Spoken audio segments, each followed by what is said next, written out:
gentlemen, boys and girls, what you're about to see is out of this world. Step right up now, don't be shy, because we're about to show you how cars can fly.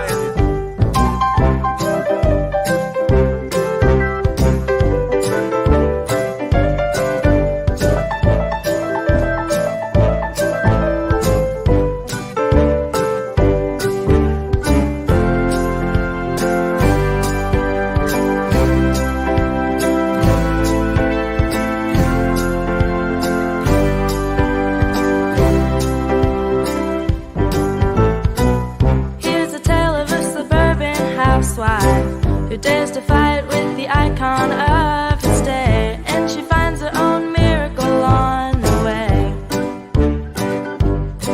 I said, hey now, life's a joy. You gotta try your best and give your all, and when the facts don't fit the theory, change the facts again.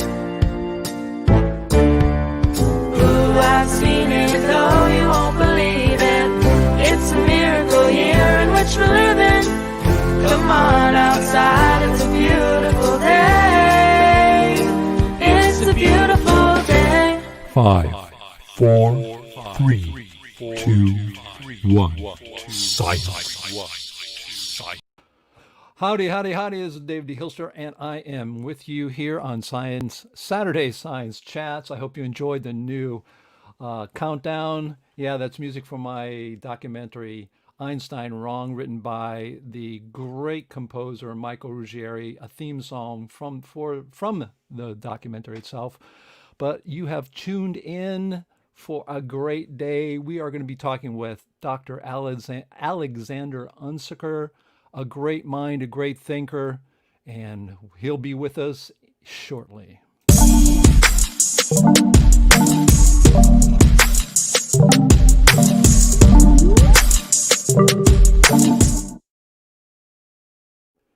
Hey, this is Dave D. Hilster again, and we are with our Saturday Science Chats. I'm glad you joined us today because we have an amazing day, 2 hours ahead of us. And of course, the moment I start talking in the morning here, I get a frog in my throat, as we say in English.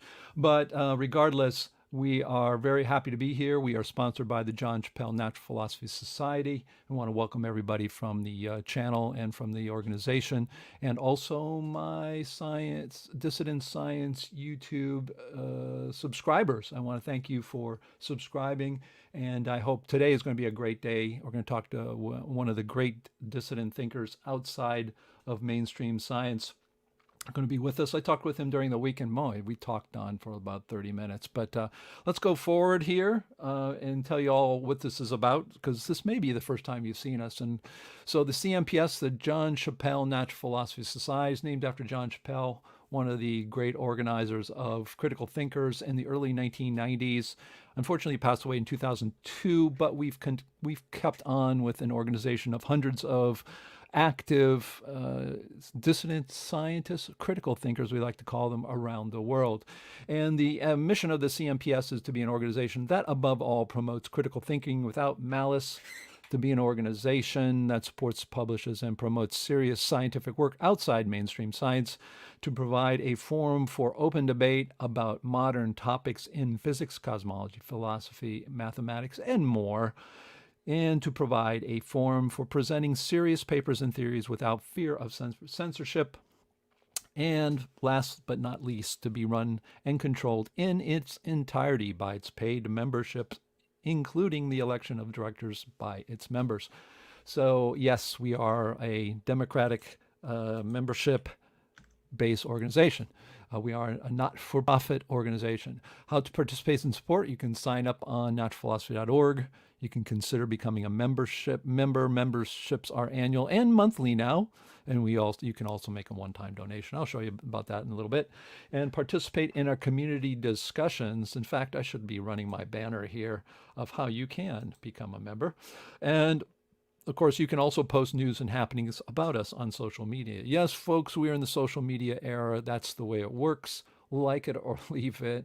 I don't care what you think about it. Oh, I'm not on Facebook. Well, I'm sorry.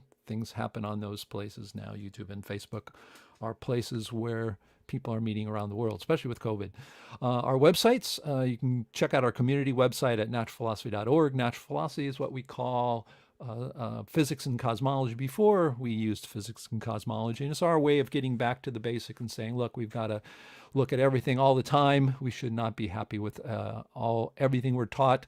We should always be questioning. And of course, we have an online magazine. If you're not a person who understands everything that's really technical, but you love science, you got to check us out on sciencewoke.org. You can find out all the problems that are out there in physics and cosmology. You can click on them and find out what we're saying about each of them. Big Bang's wrong, relativity's got problems, black holes, plate tectonics, quantum mechanics, etc.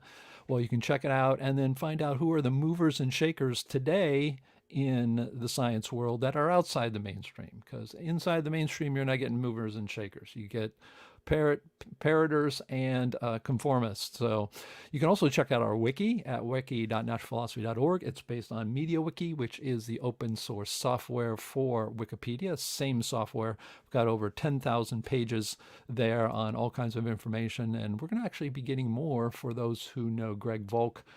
He gave me a call out of the blue, and they're digitizing all of this work from the old works from the NPA, Natural Philosophy Alliance, which turned into this organization. And that is for sure going to be a big boon. We're going to try to bring those into the website online so people can see those. And of course, coming this year is the Chappelle University. We're going to be working on that.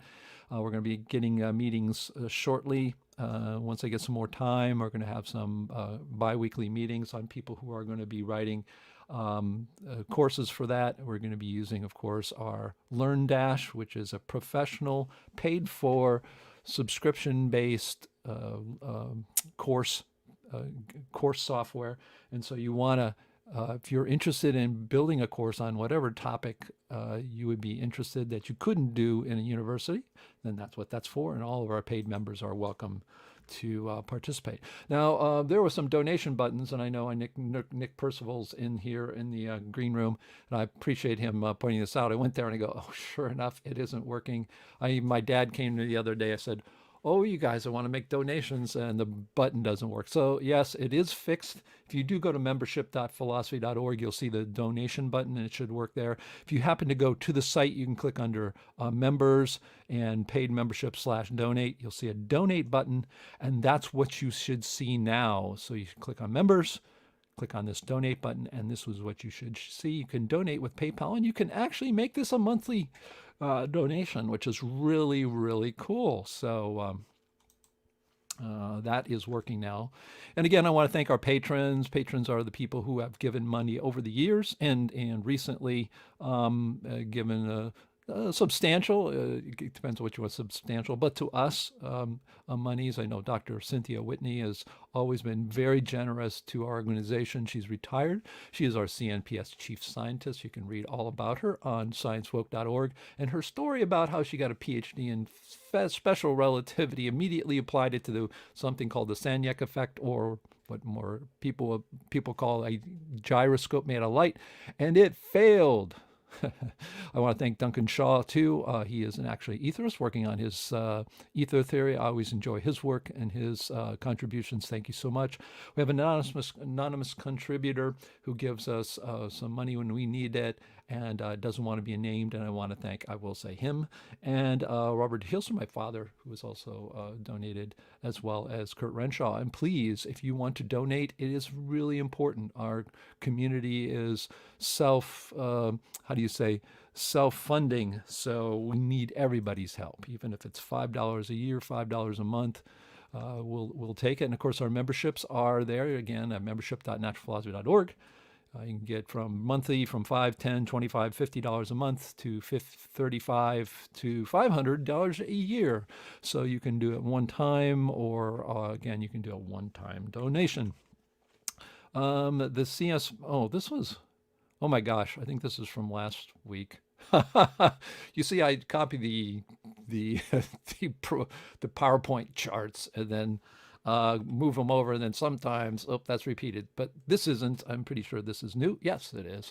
Sorry. hey, this week. Maybe next week I will have a clean slate of slides for you guys. But the community, you can see here, this is our front page. We use Buddy Boss, really great software, new software. It's one of the reasons we have to have people helping out pay, because these are subscription based. It used to be you can throw it all on there. I had some software that I wrote myself, but that's not the best way to do it.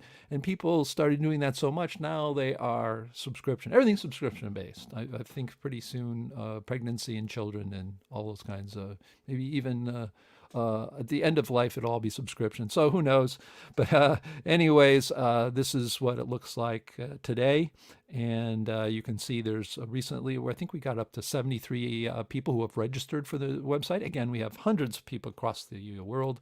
They just don't all get to us all the time. So they're slowly starting to find us. And of course, we got a lot of new people. And I want to welcome all those people who have signed up at our website. It is a great website. You should check it out. Lots of great forums, lots of great discussions going on. I get in there because somebody throws something in there and it triggers me. It's like, I can't take this. I got to answer this one. Some of the news coming out this week, a very interesting article by Stephen Hurl. Stephen Hurrell, and he always writes at the end of each year a review of expansion technology and paleogravity. Yes, paleogravity. If you don't know about paleogravity, then you should know about that. But that is something that he writes every year.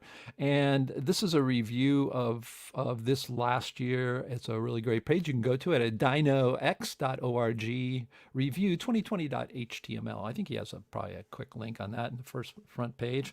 And he's got some graphics, and he was talking about his book that came out last year, and I recommend it super highly. In fact, I was talking to Alexander Unzicker this week before we are doing this interview today, and Expansion Tectonics, there is the book, and you can see me holding it up in the picture there. I'm one of the yahoos helping promote this book. If you don't know about expansion tectonics and the history of it, this is the book. There is no better book on planet Earth, on the expanding planet Earth. And Alexander Unzicker says, who's this? I'm really interested in expanding Earth. That's the first time I heard that from him. And he says, who can I point to? I said, I'll point you to Alexander. Point you to himself.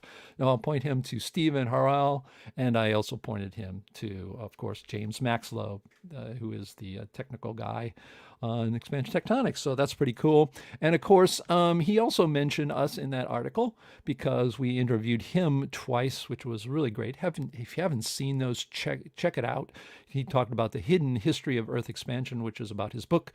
He also talked about was gravity weaker in the past, and very interesting. And then we also had 4 amazing talks, and really talks and lectures, but also discussions and questions with Dr. James Maxlow, who, in my opinion, my humble opinion, is the greatest geologist of all time. I think he is better than all of them because he put together so many amazing things in such a short amount of time. I've discussed that. So there's like 400 PhD theses in his book. But if you haven't checked that out, check out those videos. He has a book out. I think it's supposedly you can get it from a number of places. Not always easy, but you got to check out his work in his book. And of course, Cosmology and Expansion Tectonics with John Eichler, which we're gonna have him back. So hey, play the coming bumper, whatever that means, right? So let's do that.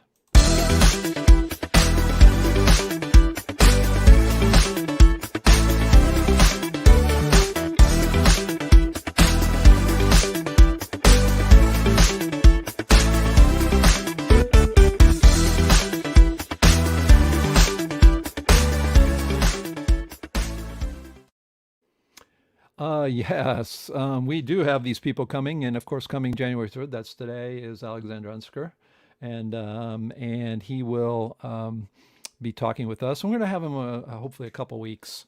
Not just I doubt that we're going to only be doing this 1 week because he's just such a fascinating person, and he and I can talk for hours about hopefully fascinating stuff.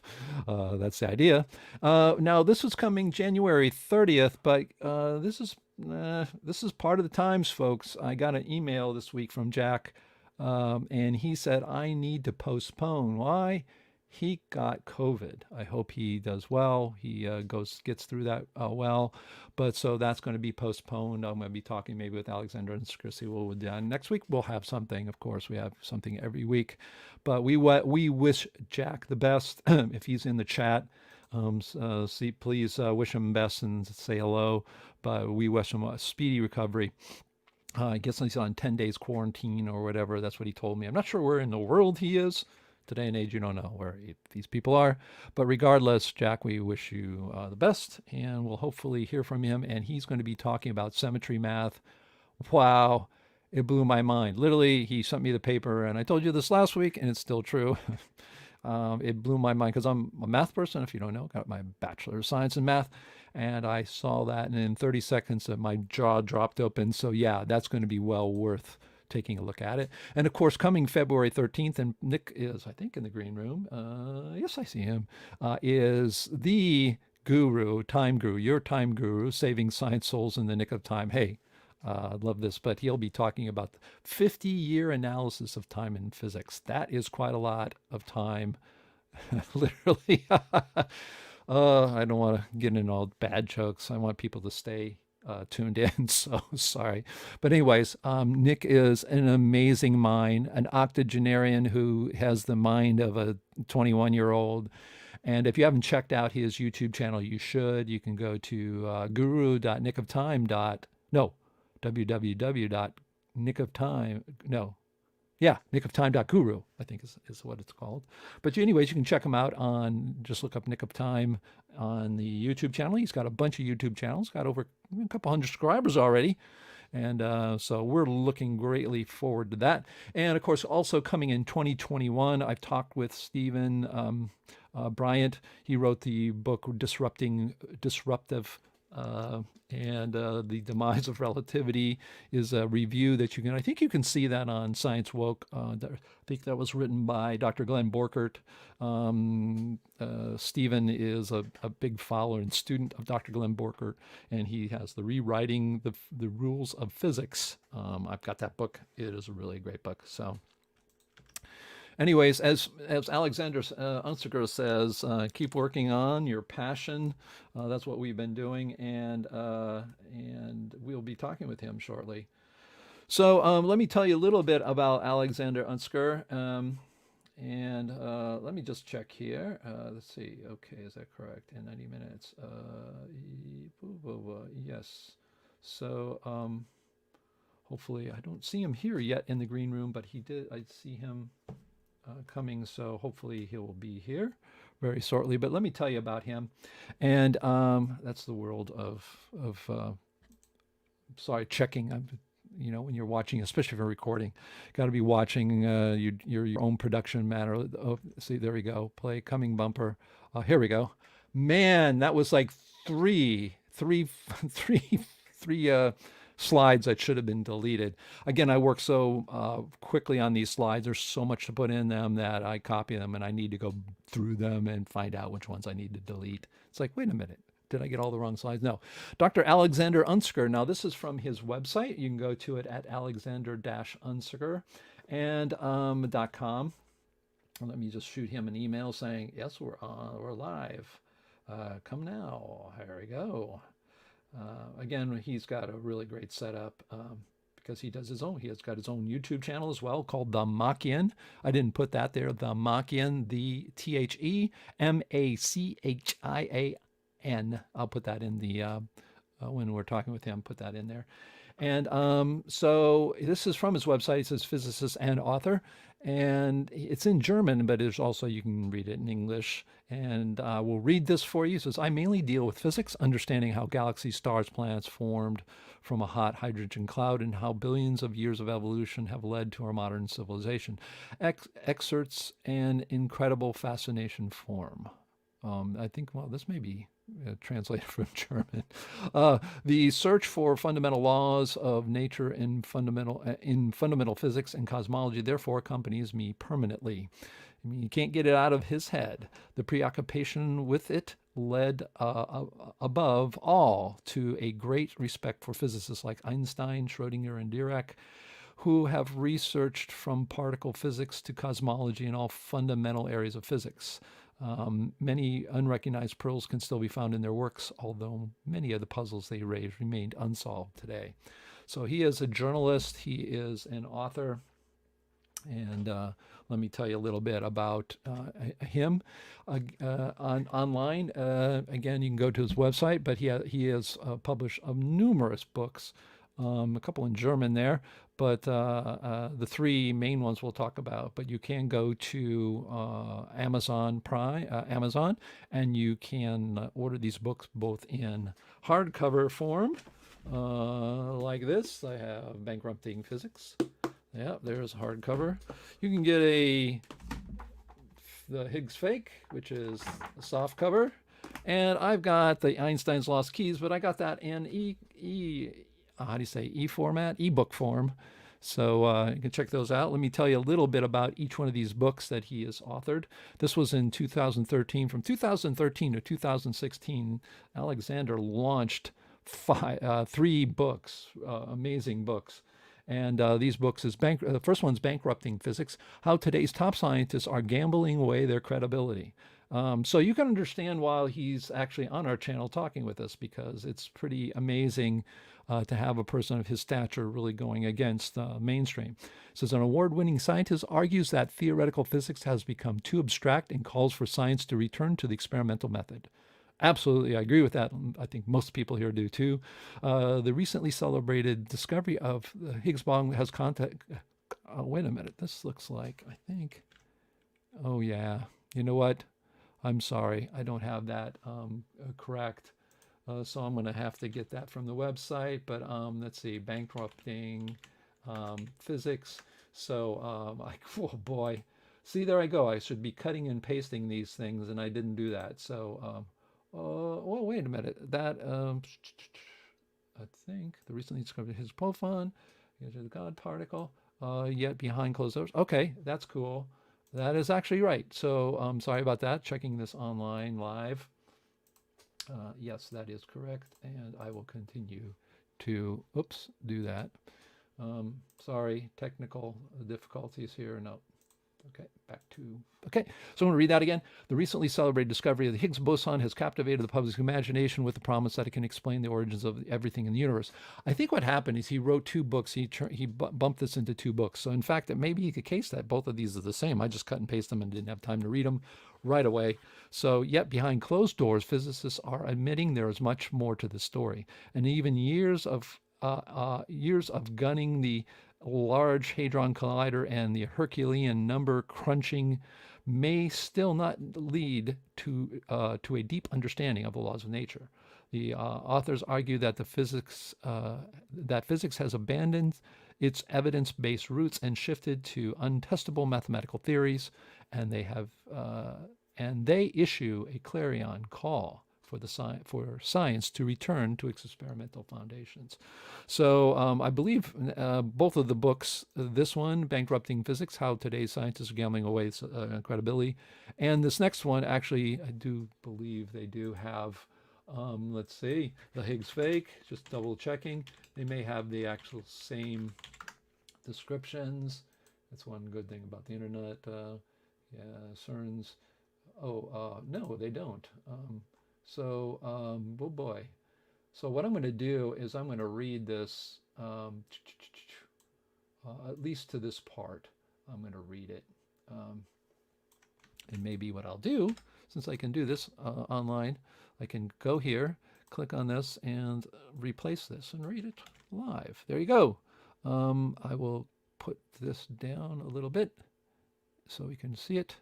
But again, this is a great book. This is one of my books that I say, David D. Hilster says, you must read. If you are a physics lover, you need to read this. If you are a science lover, everyone should read this. It's because it reveals the house of cards that we have in physics today. Isn't that wonderful? You can just go online, live, and then change your slide and come right back to it. Did the Nobel Prize in Physics in 2013 make Einstein turn in his grave? The Higgs fake, how particle physics fooled the Nobel Prize Committee, is a merciless critique of the Large Hadron Collider at CERN and the theoretical and of the theoretical model on which the world's most expensive experiment is based. And they're trying to even make it more expensive. But people are pushing against that. Unzicker, a German physicist and award-winning science writer, argues that the reaction of the Swedish Academy to last year's discovery appears to be the result of being beguiled by CERN's attempts to justify the billions of dollars of public money being spent. The book starts off by claiming that the greatest physicists such as Einstein, Dirac, and Dirac of Schrödinger, and Schrödinger would have considered discovery of the Higgs particle ridiculous. That's pretty amazing. So for him to say such a thing, he did say to me he sort of regrets the having somewhat written the book because it's now shut him out of a lot of places he would like to go. But that's part of it.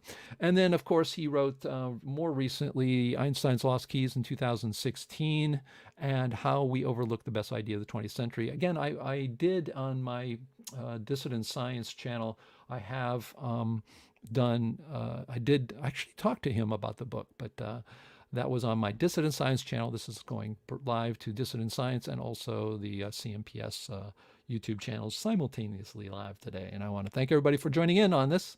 So I'll read this to you 100 years after the compilation of let's see here. Oh, he is here. He just arrived on perfect timing. Maybe he's been watching this and he's like, what's going on? I'm going to see if he's been watching because you think I should go on this crazy program with Dave all over the place. But I'm going to read this. 100 years after the completion of the general theory of relativity, conferences, meetings, and celebrations are taking place all around the world. I think this was in the year 2015. I think this was launched, which is the 100th anniversary of the general relativity. Yet a decisive consideration on the subject by Albert Einstein has completely fallen into oblivion. I can't believe it, really. It's hard to believe, but that's what this book is, so you should check it out. Already in 1911, he held the key to an even greater discovery in his hands, a theory concerning the variable speed of light. What? Can you believe someone is actually saying that? The variable speed of light? Well, lots of us think the same. That would have explained the origin of gravity by referring to distant masses in the universe.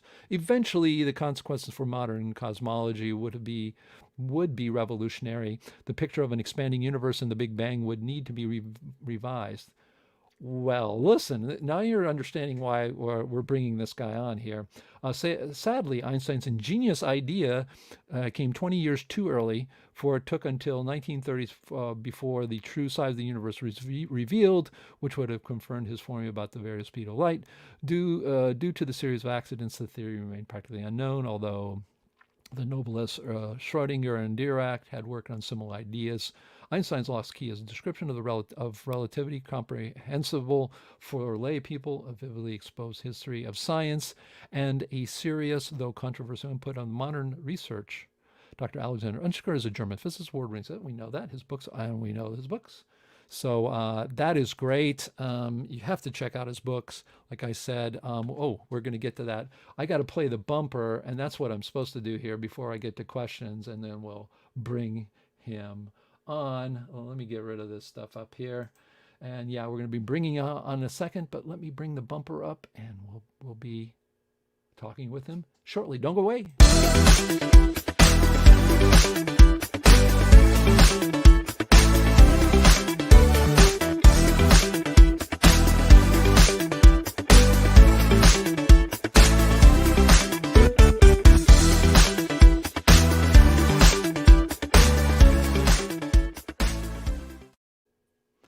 Alexander Unzicker, how are you?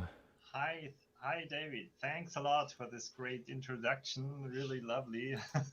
Hey, yeah, I Yeah, know you've been trying to get me to. I have to work on my video channel. That's the message I get I'll help you out. it. I think you're a little low. If somebody in the your volume maybe a little low, or it's me listening to it.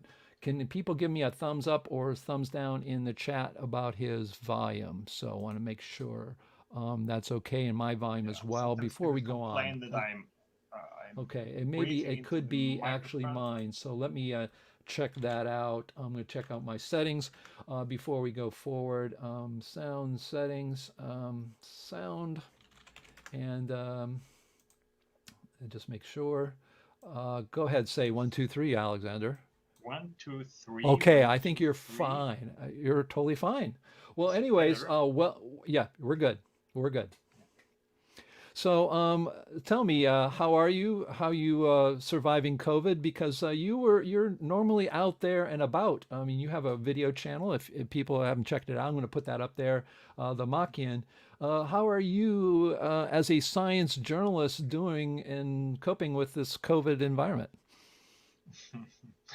Well, I was concerned about COVID, and I wrote even a couple of articles about the matter because it seemed to me that people were just overlooking that kind of black swan. Because for me, having read Nassim Taleb's book, I mean, it was clear that the planet Earth faces some of these bad surprises, and that might come up every day. So we can have a pandemic, and can have a super volcano eruption. We can have meteorite impacts with a little warning time ahead. But all this can happen. I mean, it's not a paradise guaranteed for everybody. So I tried to wake up a little bit public. I mean, it turned out that, I mean, the pandemic, it's not that kind of killer virus you could have. I mean, Mhm. imagine Ebola with the same attack rate. So, well, I think in general, people are well advised to think about more these general problems of humanity. And well, personally, I'm kind of careful because I have a mother, and Mm. she really shouldn't get COVID. So I meet, I meet every person outside the family with a N95 mask, and Mhm. if it's inside, I open the door and let come in the fresh air every 20 Right, minutes. So right. fortunately, yeah. But that's So, just so tell that's me in about how this. it's I have been affected you criticized because professionally.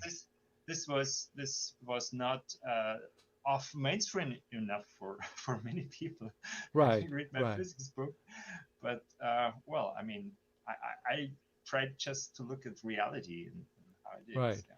But tell me about how it's affected you because you usually go out there interviewing or giving talks. Have No, you well, I'm in a fortunate situation. I mean, it didn't affect really my physics work. On the other hand, you're not tempted to go out to meet neighbors and to visit parties. So you can concentrate on physics. This is one thing. I I mean, my kids suffer more from the situation because they need to socialize, they need to meet friends. So for them, it's much more difficult than for me. right? And from a professional level, I'm also very privileged because um, as a teacher, there was no problem. I mean, well, I could talk about stupid organizations that happened, but well, in the meantime, we were doing quite fine with the video conferences. So that's okay, Okay. and I'm writing on an iPad, so it's no problem so far. yeah, it's Okay. okay. Well, Yeah. and now a lot of people, we have a lot of new people. We're gaining new people via the internet, YouTube channels, Facebook, that's et cetera.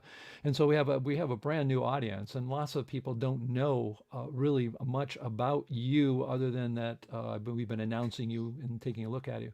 Why don't you give us a little background just for those people who aren't familiar with you? Because obviously from 2013, 2016, you were very prolific. You came out with three books: Bankrupting Physics, The Higgs Fake, and Einstein's Lost Keys. I think one of the first things people are going to ask in our audience, who are people are critical thinkers who will say, "Hey, I'm willing to look at science with an open mind but critical mind." What brought you, a person who is obviously a more professional level, because lots of our people love science, but they don't have degrees in physics, they don't have degrees in even in science. What brought you, a really prolific writer and journalist, to come to these points? It seemed like in our conversations there's something inside you that made you write these. If someone, if how would you introduce yourself to an audience about, hey, what made me write these books, Higgs Fake, Yeah, Bankrupting yeah. Physics? Well, effectively, people may know me as a writer, but I feel as a researcher, as a scientist, I've always been interested in the laws of nature.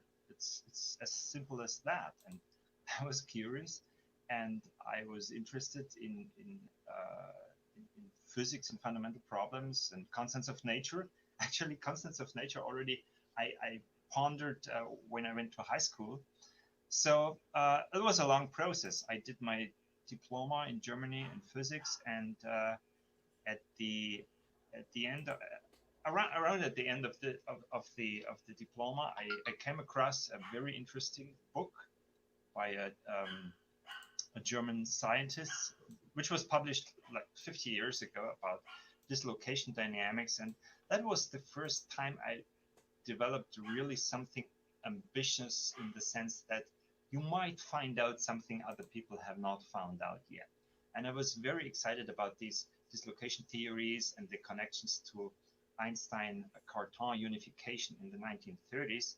So, and if I'm interested in one thing, I really concentrate and I read all the literature, and I go to the libraries and search everything what is available on the topic. So I did that for dislocations. And yeah, well, I should say that this is related to the Einstein-Cartan unification attempt of electromagnetism and gravity, which is despised nowadays. But it's, I mean, I'm not saying this is the correct way, but it's very, very interesting. You can learn a lot from that. So, but for a couple of years, so to speak, I worked just for my own. I tried to meet competent people. I flew once to the United States to meet a friend, Jose Vargas, from University of South Carolina, and I went to Cologne to meet several professors. But at the same time, it was also clear to me that I could not pursue this professionally, in the sense, because I had done a PhD in neuroscience, and that thinking about physics was always my second subject. Okay, so I at a certain point I split it up a little bit, my life. And one part is secure income and conventional, so to speak, career, not even career. And the other thing was concentrate on these important things, and I could do that pretty well. And but for a long time I concentrated on my own stuff. I didn't even communicate too much. I didn't bother to get these messages out into the physics world. And but I realized also that well, sometimes you get stupid answers, because if you say, oh, this is interesting, look at that paper of Einstein 50 years ago, you get answers like, oh no, we know better today. We know string theory is going to unify electromagnetism and gravity. Or you get answers like, the standard model explains everything. And I said, what? That's you're kidding me, okay? And at that time, I developed, if you like, um, what you might call critical thinking. Yeah, I realized that many people were ignorant about history, ignorant about some basics, and were just parroting mainstream opinions and parroting concepts. If you ask them simple questions, they were not able to answer. Yeah? So I developed a little bit this critical thinking and wrote an article that was, I think, in 2007 about experimental tests of the gravitational um, of the law of gravity. It was a little provocative title. Why do believe in Newton's law? Facts, myths, and methods in gravitational physics. And I was stunned by the response I got. I mean, I was nobody in that sense. I didn't have a university um, affiliation at that time, but I got a lot of encouraging emails from Australia, from France, from the United States, from Mexico, from everywhere. Oh, somebody had to say that. Okay.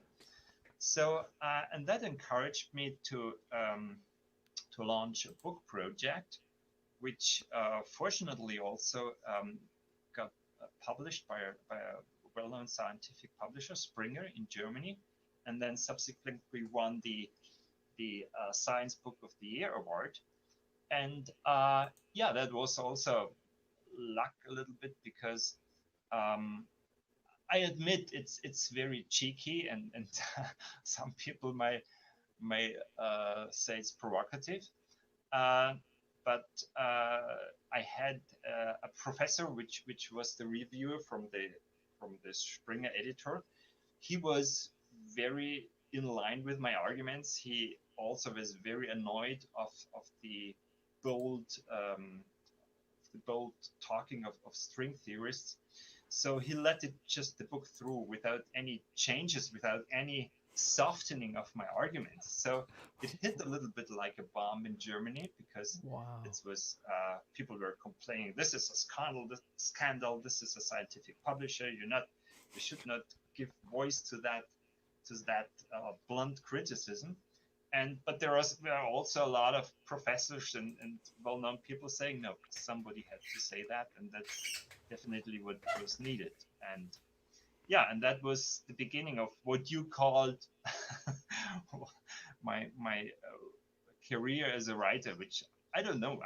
I never wanted to be a writer. I'm just interested in physics, and still being the provocative guy or even the off mainstream guy is not it's not my main task. I just want to understand. And of course, if people criticize my thoughts with stupid arguments, or just with showing their ignorance, I feel the right to respond properly, and that's what I'm doing with my books. Yeah. Hope this was not too much.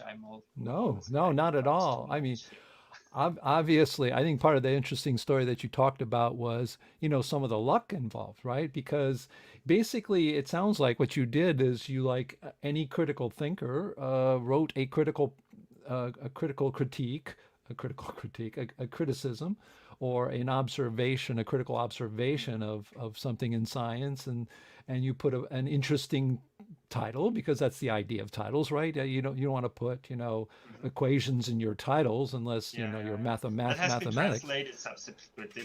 That's Oh, basically the same than bankrupting physics. Yeah. oh, The okay. German title was a little bit more cheeky. It's like, Oh, yeah, from what's the what's Big the Bang. translation? What's the translation for to German? I'm just curious. What would you translate your German title as? Yeah, I mean, one, from the Big Bang to the Big Mania, but it doesn't. Oh, Big There isn't Mania. such a rhythm as it is in the Right, of language. course, of course. No, that's okay. My wife's Brazilian, and when I found out the title in Brazil for the Sound of Music of the film Sound of Music, it was called The Rebellious Nun. So, so there you go. When you translate, obviously, from one language to another. But I think that's super fascinating because you said a couple of things that I think that were interesting. One is you're saying that, look, I don't see myself as a dissident, and I don't think any of us do. Anything, all we're doing on this channel is science. I think the only difference is that we're allowing something that isn't allowed, unfortunately, in the universities, which is critical thought. If I were in the university and someone came to me and says, I want to, write a paper on how the earth is flat, and I'm a grad student, I said, okay, yeah, that's very controversial, but go ahead, knock yourself out. If you can do it, fine. You have to know the consequences, but we don't do those kinds of things. We had some, experiences with my mentor who showed Einstein's special relativity, the equations, problems with it. And he had an experiment to show that it would fail in this particular instance, right? And so he had grad students go to very famous school. They were at very famous schools. I don't know, Carnegie Mellon and places like that. And you take that and the grads, I say, I got an experiment I'd love to do. And then he goes, oh, what is it? And they tell him, then they close the door on both of them. And they said, do you want a career in physics? And they go, yeah. I says, don't do this experiment. Now, it's not that whether or not it's absurd, yeah. Yeah, it's absurd. It's not whether or not Einstein is right or wrong. That has nothing to do with it. It's the ability to be able to be critical. So, yeah, I think one of the things is, but there is another thing, and I think this is going to lead into our next topic, and I think that's what I want to do here. And that is, let me go and get my stuff together here. But the next topic here, let me go forward. Sorry. Here we go. Whoops. And that is science journalism in the modern internet era. Because when we're looking at it, it's a wholly different. Michio Kaku, my favorite. Yes. Well, he looks like Einstein. But anyways, yes, purposefully. But anyways, one of the things is today, if you look at the world, it's not, it doesn't happen anymore in the universities so much. And so what we have now is science journalism and the idea of being critical thinkers. And I put some people here, and there's a big range. You have, I put yourself there. We had talked about Sabine Hossenfelder. She came out with the fantastic book, Lost in Math. I bought it. I read it. Great math. There I am standing with the Bill Nye, the science guy. My daughter, by the way, I sent this to her. I didn't even know she knows. And she thought it was the greatest thing in the world because she grew up to Bill Nye, the science guy, in elementary schools here in the United States. So he was like a spokesperson for science in general. But of course, during that lecture, I've told it's also dangerous if you have this kind Yes. of authority because Oh, German, yeah. there are also a general guy for science and Yeah. everybody listens Yeah. to him, but it's not that he's understanding the entire spectrum. Yeah. And that's what I want to talk to you a little bit about because I wrote an article on science woke. And I think we have a spectrum of people here. Actually, they're sort of set up symmetrically a little bit here. You have people both on both ends here. Let me get my pointer out. You have yourself, who is Just not move into the other side of Kako, and it's fine. Yeah. No, no, but I mean, you have yourself, who's a critical thinker, who is not afraid to put out really, difficult criticisms. Although you've told me that's not always a blessing. Obviously, you have myself too in our organization, who are just no holes barred. If we think there's something wrong, we'll talk about it, and we allow discourse on it. And then you have sort of the other extreme, which are really people who parrot mainstream science. And I have this article I wrote, which I made this graphic, wanted physics evangelists, consider them armed and dangerous. And one of the things is they do repeat things. When Neil deGrasse Tyson, I did a video on him, and they asked him point blank, could Einstein be wrong? And he laughed, instead of saying, well, all theories can be wrong and we should revisit them and we always should take a look at them. He laughed and said, there's just, it's proof beyond the shadow of doubt, we must move on. And, that kind of, non-criticism of just talking. And for those who don't know the story, when I was met Bill Nye, the science guy at a local high school here in Boca Raton, he held up his phone and said, if it wasn't for special relativity and general relativity, this phone wouldn't know where you were. And the truth of the matter, I know the science not only behind GPS, but even behind phones, and that was actually a blatant lie. But I sat there and bit my tongue and my lip not to say anything because we were in front of all these people and the university. I mean the students there. I'm not going to raise a ruckus. I admit I also said the same thing. So, but I know that there are issues, and why not discussing them? Yeah, Exactly. And then we talked about Sabine Hossenfelder, and I think it's an interesting case. I think if I were to look at you and Sabine, you've both taken different tracks. I mean, Sabina, I think is the way you pronounce it in Germany. I was Sabina. She came literally. I think she did her PhD in the Large Hadron Collider, right? She did her work in the particle physics area, and then in 2016, I think she got out and then authored the book Lost in Math, which is a really great book. She was very careful politically not to step on too many toes, even though she did step on a lot in her world. And then she went out and she had a YouTube channel, but then she primarily left that arena of particle physics and went to the YouTube channel. And I've watched her and I thought to myself, oh, here's another Alexander Unzicker. In fact, when she came out, I go, uh-oh, Alexander, somebody's, in your territory. And of course, on YouTube, there are territories, and it's not that we should compete. We should all be together. But quickly and within a year, she turned to becoming, and I would say most of her stuff today is more in the line of physics evangelizing or science, journalists, in the sense of, I am going to show you people who don't know about quantum mechanics, I'm going to try to explain it to you in easy terms. And I was a little disappointed. Yeah, that's the thing. I've never been interested, really. I mean, right. I do professional. I earn my money as a teacher, but that's not the purpose of my internet activity. Right. However, I mean, it's fine if you do it. Yeah, but I interrupted you. You wanted to? No. You can interrupt at any time. You're our guest speaker, so if you have thoughts, go ahead and talk. What I was suggesting. Go ahead. You're kind of criticizing that. Well, people are defending mainstream opinions, but it's a process. I mean, you have Neil deGrasse Tyson, and you might say that he parrots a lot of things, but he had done a nice criticism on string theory, and just take that. I mean, in that, even if it's a narrow occasion, take that, and it's fine. And also Sabine Hossenfelder. I mean, I think she's courageous, and what she said is absolutely right about. Well, she criticized also the new Collider project. Oh yeah, I saw that video. There is no reasonable proposal why we should build these machines. I mean, that's tipping on the toes of somebody, certainly. And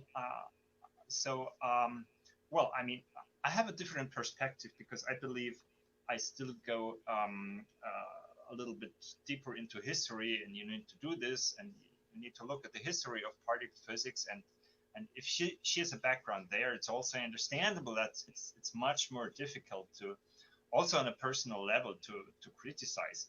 But everything is a process. I mean, when I wrote my very first page of my first successful book is about the cosmic microwave background, and I kind of praised that as a big discovery, and I still believe it's a very good measurement, and it's fantastic that as humanity we're able to put satellites in an orbit and observe things. But when I came to know Pierre-Marie Robitaille's work, I have my sincere doubts if this data is correctly interpreted. So it's a process, and the important thing is that you remain a truth searcher. and that's, I think that's the key Right. point, was what So, have been lost right. in modern science journalism. So one I of the, recommend so a wonderful author, Bruce G. Charlton, the former editor of Medical Hypothesis. He wrote the book entitled "Not Even Trying," oh yeah, I see. indicating that I've got that people, book. scientists, they're not after the truth anymore, Right. and you should really take that responsibility. We are all privileged people in the sense that we can dedicate time to research, Right. and you should take that as a responsibility to honestly search for the laws of nature and not engage in activities which are just for the purpose of publishing or getting funding or for this Getting and that. clicks or getting likes, Yeah, yeah, and also getting that clicks and and likes. I That's a understand what key you're point. saying. Yeah. Yeah, Mhm. I understand what you're saying there. It's just I see that as a, I was hoping that the direction of Sabine, now Sabina may be the case that she's doing this to get her, self in a position, because if you get a lot of subscribers, and she's got a lot of views per day, because you can look at the statistics on Mhm. certain websites, you can see Yeah. what people's websites are doing. You get paid. I mean, as Yeah. stupidly as it sounds, my little channel, I got a couple $100 last year from it. Mhm. Now, obviously, I don't do it for that. I don't care about that. But if you're a person who's like her, maybe pulled herself out, made the criticisms and made it harder for her to get back into it. Maybe her plan is, well, let me get myself established. I know that in YouTube channels, for instance, in our groups, in our critical thinking groups, Yeah. the YouTube videos that get the most hits are the ones that are more general, right? And they're Mhm. talking Yeah, about yeah, yeah. ether. I see the problem. Yeah, I mean, in first place, I still believe it was a courageous step to because Oh she yeah. moved out. Oh Okay, yeah, so absolutely. and it's certainly it means Absolutely. taking a risk to become an author, independent author, and independent YouTuber. Right. It's not that easy, and and uh, and it's a good thing. It's a good thing, a very good thing to be independent if you want Right. to stay a truth searcher, true scientist. Right. Right. So the effect you're talking about, that little by little, that success also of a YouTube channel might drag you into some Right. activities you're doing, not for the purpose of Right. searching the laws of nature, but for the purpose of good videos, and that's dangerous because there Yeah. is also an innocent way to do that. I mean, I could also insert in my channel a video. Well, but why not talking about this and that? I can Right. do that, maybe a little bit better than other people, but it's not something new or something. And Right. but the danger is there. I mean, I know another example that went a little bit wrong.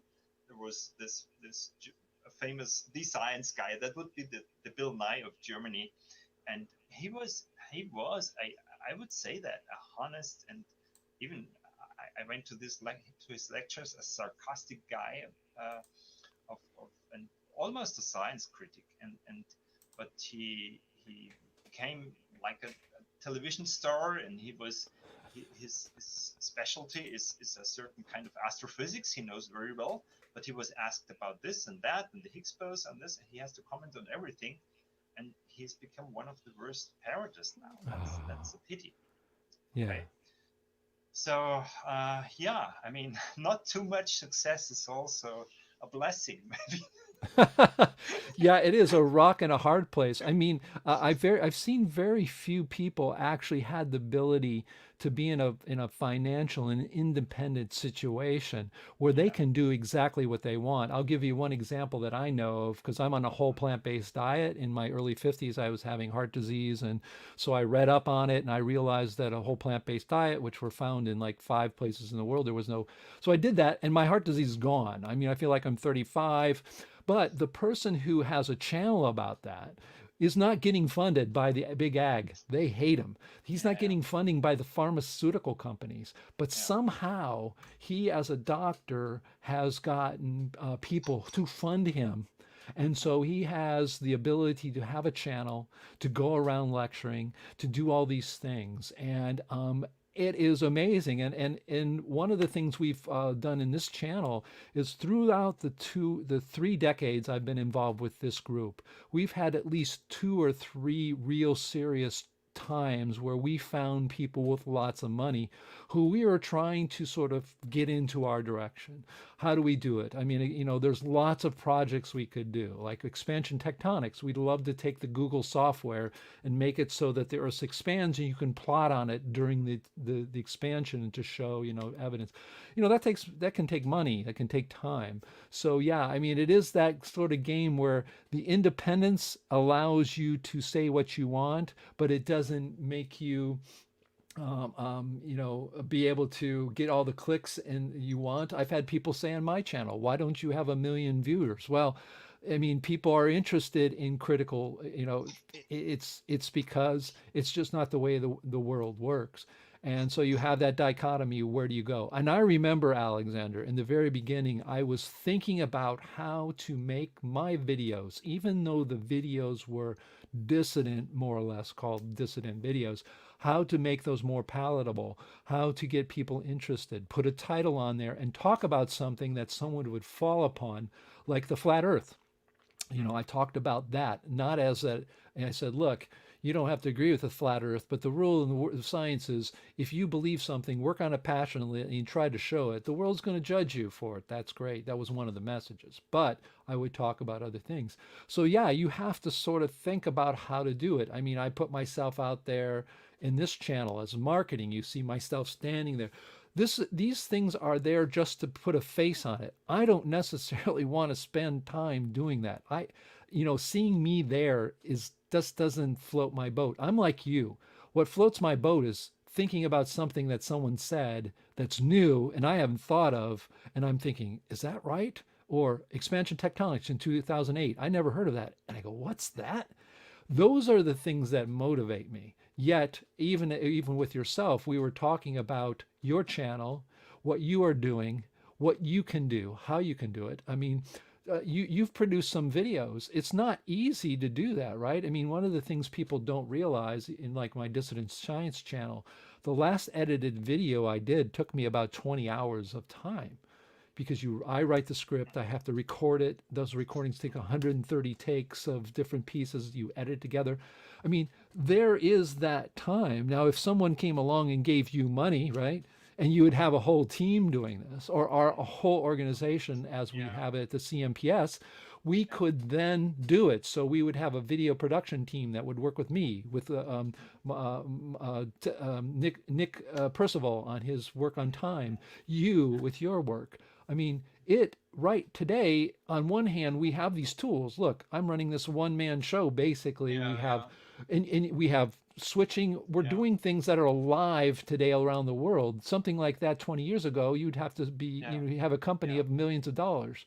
Yeah. So I would also look at that positively in principle, because I mean, just the fact that we can do that, what we're doing right now, is absolutely unbelievable. I mean, if you wanted to challenge, so to speak, the standard model in the 1960s or 70s with a documentary or something, it's literally impossible. So we have this possibility as a matter of principle, because just technology evolved and with lots of potential in there. The danger, the long-term danger, I see, the same development that takes conventional journalism. I mean, people in power are not happy to listen to the truth told by people, by investigative journalists. Okay, let's look at Edward Snowden and let's look at Julian Assange. What happened to them? I mean, what we're doing is not considered relevant to the people in power. But I mean, if it would be, I mean, probably we would face the same or similar difficulties, I believe. And so, a little bit on the long run, we're in the same boat with other investigative journalists, and it's absolutely necessary to continue with the freedom of speech and with the freedom of the internet. I mean, the internet Yeah, is a yeah, fantastic tool, but yeah. right now I think it's seriously in danger. I mean, I don't think we feel it right now, but I mean, just imagine I put out a video about Einstein's cosmology explaining dark energy, and Twitter or YouTube or Facebook would put just a little warning. You might get reliable information about dark energy in Wikipedia. Okay, but it's not. That could happen in a couple of years, I think. Oh yeah, So no, the way it's I think going. it's a problem. So Yeah. so so I'm going to go to this next topic here, which is your experience, because you started to touch on this. That's why I brought it up. Your experience about the climate of today's science community when truly criticized, and because you've done that. I mean, you actually have an interview with a Nobel Prize winner who slowly realizes you're asking real fundamental questions and not just asking him to pontificate. And he goes on and literally, I watched it. If you haven't seen that, who was that? David, what was his last name? David Gross, yeah. Right, David Gruss. And if you haven't seen that video, folks, you should take a look at it. Go to Alexander Unzicker's YouTube channel. You can go. It's the Machian, and it's one of the most amazing studies. Not in physics, because you're not going to hear a lot of physics, in my opinion. You're going to hear a lot of blah blah blah, and a lot of systems and a lot of their talk, their physics speak. But it is amazing to see really how he starts to realize that you're not there to simply, how to stroke his head and pat him on the back and saying good job and just tell me about the wonderful things that you tell everybody else. That you were actually asking true questions, and you could see he starts sitting forward. He starts grabbing at his Yeah, yeah. mic. It He was, starts and I'm not saying it was a trick, but I caught him a little bit by his off vanity guard. because I Yes. mean, it's one thing if you after a talk raise your hand and ask critical questions. I mean, the speaker always has the last word. In such an interview, you're in a much better situation. So I asked politely if he would be ready to do an interview for Science magazine. I said, yeah, why not? And but he didn't clearly realize who I was. And well, I don't think I was impolite. I was just asking No. questions, but legitimate questions. And already the first question, I said, uh, you are talking you're praising Einstein here. Einstein's dream was documented. He wanted to get rid of any fundamental constant. He said he cannot imagine that we have a theory with an arbitrary number invented by God. Okay, so and I asked, how does this come together with your bunch of numbers of the standard model? And so already the first question put him a little bit in trouble.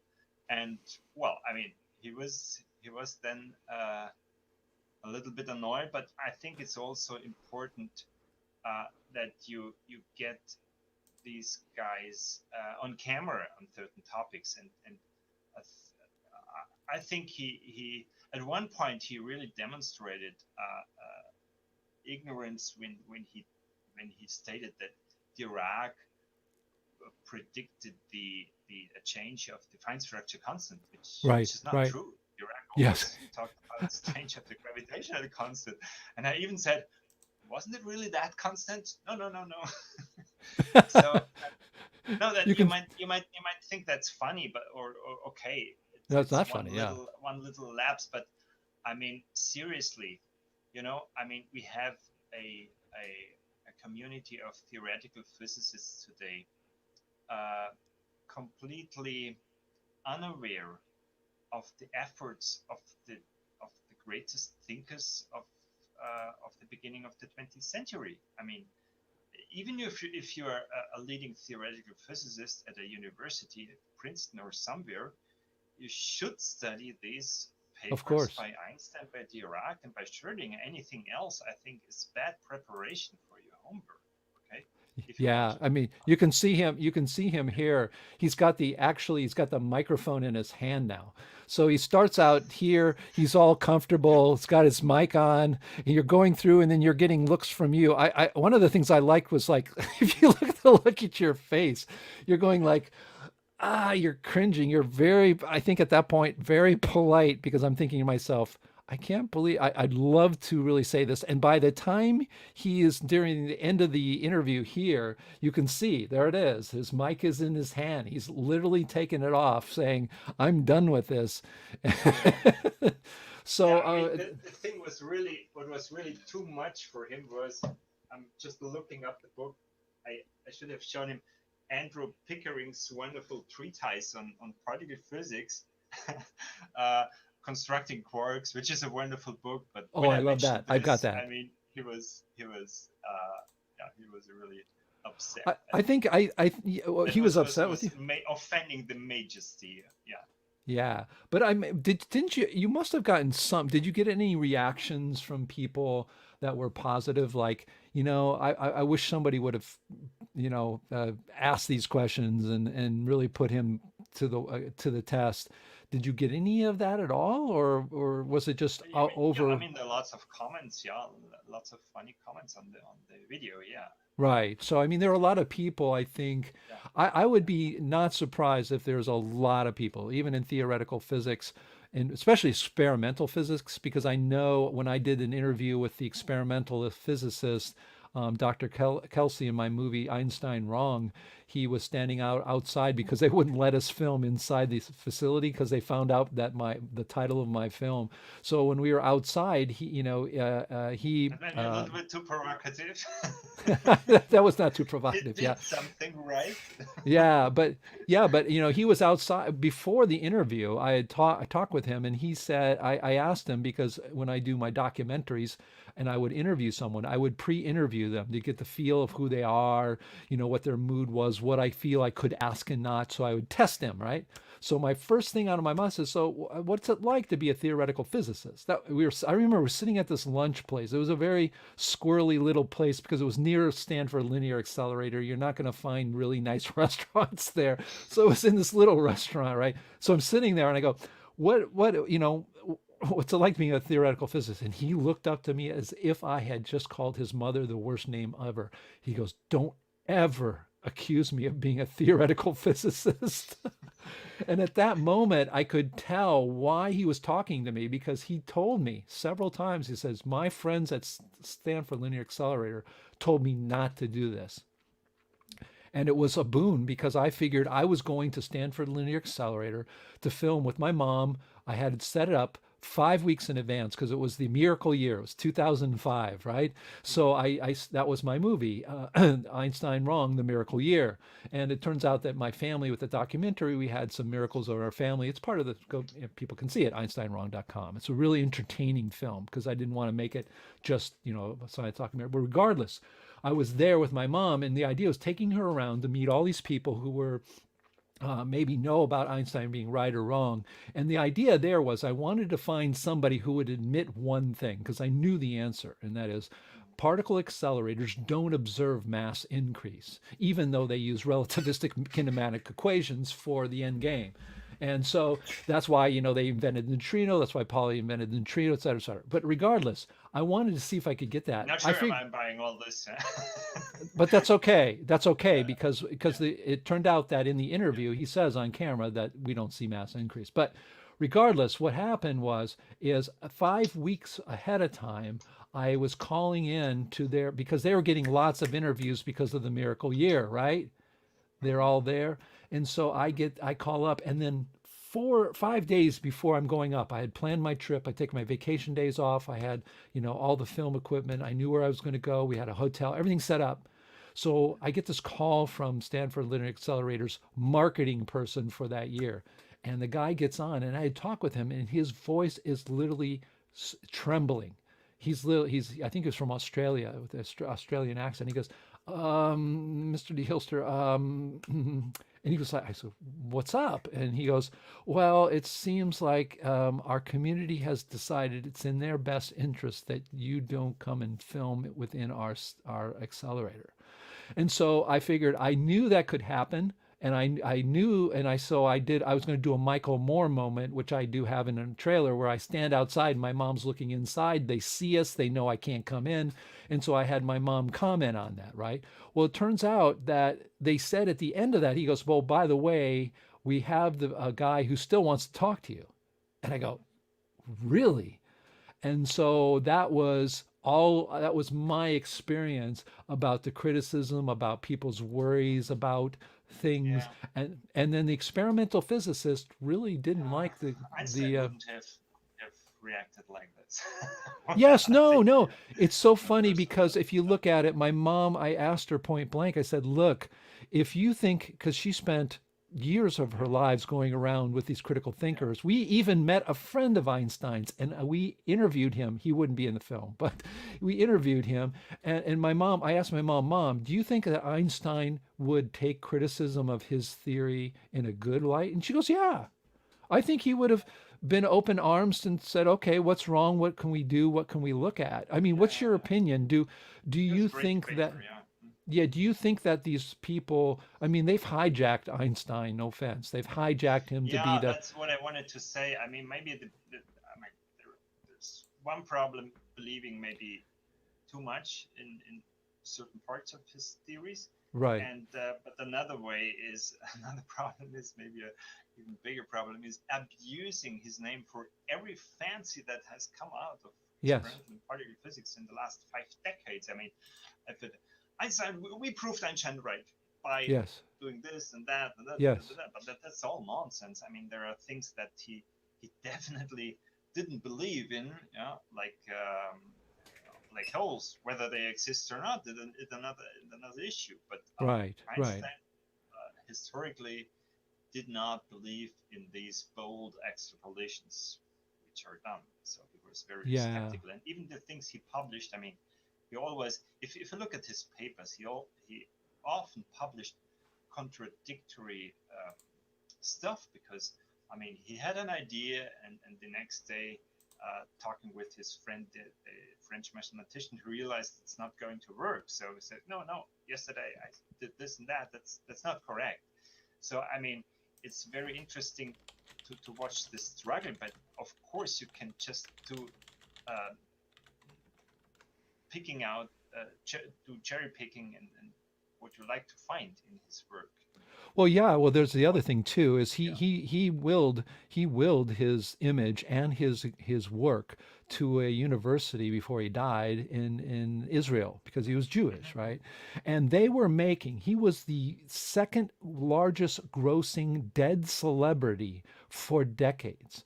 That university was making 10 to 15 million dollars a year off of Einstein's image and his works. I in the Well, that's movie, okay. I mean, with the respect to all the funding going into physics, I don't yeah, think well, yeah, it's that much. The problem is here. I mean, you should not distort his messages. I yeah, mean, yeah, go to the sure, original papers sure, and sure, and sure, one guy who did a little bit in that direction was the well-known biographer Abraham Pais. I right, mean, he's an interesting personality. He had to flee the Nazis. His family was murdered in the concentration camps. So he became a close friend of Einstein in Princeton, which is understandable. Yet, on the other hand, um, from a physicist's point of view, they were really diametrically opposed people, right, Abraham Pais and Albert Einstein. Pais was a particle physicist, so if you read Pais and want to learn something about Einstein's works, about his basic principles, about his way to do physics, his methodology, it's not the right book to learn it from that. Yeah, you don't right, in Pai's biography. Interestingly, you don't even find mentioned the variable speed of light, which is a lot of right. papers in 1911, 1912 he read about, but you don't find anything I think in it's that biography. interesting that you're talking about really understanding. We have one of our members. His name is he was worked for NASA. Doctor, gosh darn it. He was he when he looked at light and gravity, he wasn't seeing the bending. He saw bending happening within the corona of suns. He was a NASA scientist, right? There's But he also could, bending. right, and there's bending there, but he couldn't find bending outside the corona of suns. So that was his work, and he did a lot of Edward Dowdy, Dr. Edward Dowdy. He eventually retired and has been working on extinction shift theory, his own work, right? He's absolutely fluent in German. I've heard him speak, and he reads. So he read all of Einstein's works that he could get a hold of in German. You know what his number one thing he said? Einstein was not saying what people said he was saying. He said he was a little bit more vague on these things that they make really precise. He was obviously precise on certain things for sure, but there are a lot of things that people read into it and made as if he was saying wasn't, and a lot of things they don't report on are in there. And he said it's just like almost like reading a different scientist. I mean, when you get these sort of translations, what you end up with are the fantasy of a person thinking that he had this super colossal mind where his brain is so important that his brain functioned differently from everybody else's. And yeah, he was a critical thinker like anybody else. And sometimes you fall upon something before someone else. It's really what I thought it was fascinating to me to hear from him who spoke. And he'd always say to me, he said, Dave, unless you can read German, you're not going to get really what the guy is saying. Well, I'm not saying it's purposefully mistranslated. Oh but, yeah, but no, certainly I understand, you always miss a little bit of the tone and maybe of the general attitude. Right. So we're going to go to our next topic because we do have people in the green room. They're going to want to talk with you or questions or whatever. And people, feel free to come up with questions. I mean. Oh yeah, no, we will. I just want to grab a few of your thoughts on this. I can also read the chat, by the way. Yeah, if someone. Oh yeah, I've been watching the chat. A lot of it's been going on. That's been talking about what they are wanting them. They talk amongst themselves often about their ideas. So I see now the general comments. There are lots of general comments. Yeah, general comments. But I do want to touch on a couple of things, right? I want to we're going to do this until 11:30, and then we have a half an hour. We're going to bring some people in face to face, and I think that'll work out real well. But I mean, one of the things we have been talking about what truly is critical thinking, and I think in the end. One of the things is that I think a lot of the dissidents, and then when they meet somebody like yourself, a lot of people says, I've found something that is very important that goes against maybe some piece of evidence or some idea that will shed light or get you sort of in a new direction. For instance, expansion tectonics, which you haven't looked at very much yourself. What is it, you had mentioned a couple times and talked about, well, if you are a person that's talking and parroting sort of science, is it, do you think that a person is either innately a critical thinker, or a person can learn that? Because it seems like that's a difference. When you've said to me several times, you've actually said in very certain terms that you couldn't do that because you're not that way. You're not sort of wired that way. It seems like, is critical thinking really something we can teach kids, that we can learn? Is that something that some people don't like that? Is it sort of like all the ants and there's always 2% of the ants that go out into the world, on their own because they are wanderers? What do you think is this thing that makes you different, for instance, from other journalists who are wanting to look at the history and say, well, I know what they say about the electron, but I really want to go back and read upon it. What's your thoughts on that, being a critical thinker? That's a difficult question, and also the fact if you can teach it or not. To a certain degree, of course, you can teach it, but it's I think it's also a matter of personality. You have to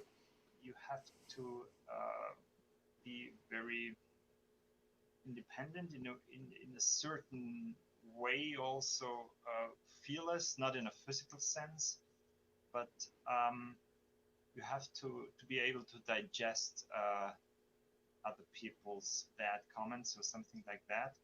I don't know precisely. I mean, if I may, I can be a little bit personal here. What I can say, I think it really also depends on how you were appreciated as a kid, how much was given to you from this critical thinking. And I remember the stories like my father was a chess player, a chess grandmaster, and he used to analyze the world championships for writing articles about that. And I remember when, as a kid, I was stunned. There was a game, say Spassky against Karpov, or Karpov against Fischer, or something like that. And everybody in the newspaper there was, oh, was wonderful. This was a wonderful move. This was a wonderful move, and for that he won. And he just looked at the board and said, okay, this is good. This is very good. But why didn't he play that move? That wins faster. Okay. And for me, that was an experience. Oh, why? And I said, yeah, but he's Karpov or he's Spassky. Of course, he has to do the best move. And he said, no, he's also a human being. Don't forget that. Everyone is a human being. And that was kind of a key experience that you're really, it's very difficult to question opinions of famous people, competent people famous in their field, Nobel laureates. I mean, it's a process. You need to go there. And of course, there's also the other side of lots of also cranky people which just like to criticize for the sake of criticizing, or the bigger the figure is, the more pleasure they find in attacking them. So, but it's a step you have to do, a psychological step. And, do you think it can be learned? I mean, what you have to realize is in science that how do you get your opinions? And that's ability of self-reflection, but also it can certainly learn to a certain point. And what you need to realize is how does your own opinion form, okay? And that is not always logic and reasoning. Daniel Kahneman has written beautiful books about our flaws of reasoning, of our brain. Right. And so you have to admit that you're parroting sometimes, and you have to admit that a lot of your knowledge depends just from others. Also my knowledge. I cannot exclude myself, because as I said, I made one talk about this on evidence. I mean, there are two ways to fail as a scientist. One thing is you believe everything, you parrot everything, you work on the standard models. So it's just, yeah, if you take this nonsense as a presupposition, you never do something really, really fundamental.